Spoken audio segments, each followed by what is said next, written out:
In the darkness, the seven began to sing.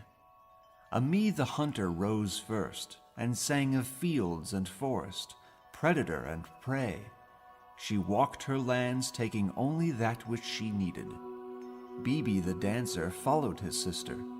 His movements ever mirrored the flow of the tide and the voice of the rivers.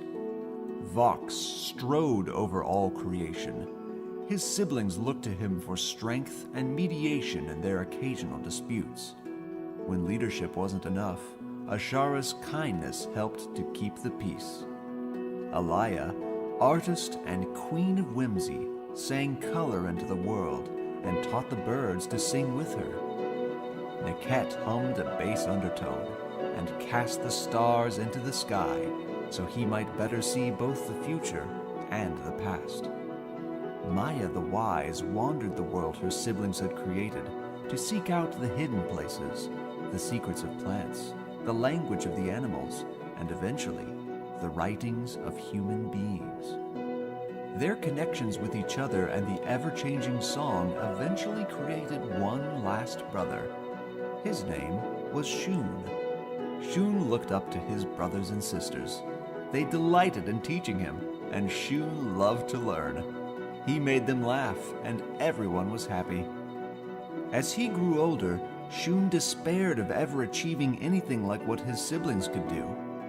Shun vented his resentment in a damp cave. He wanted to be the first, the best, stronger and wiser and more powerful than anyone.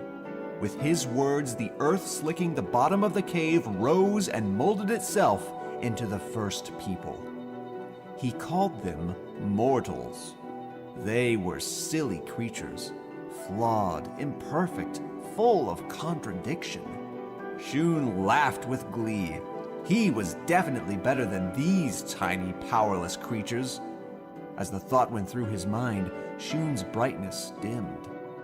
When his brothers and sisters saw what he'd done, they tried to help the new creatures. They taught them to sing, to build, to nourish the land and care for its creatures. But Shun grew jealous of the humans' growth. He turned on them and his own siblings. First to go was the fearless Ami. While she hunted game in the grassland she loved, Shun tricked her into a trap of his own design and forced her into an oryx form. Tricking his eldest sister extinguished Shun's glow.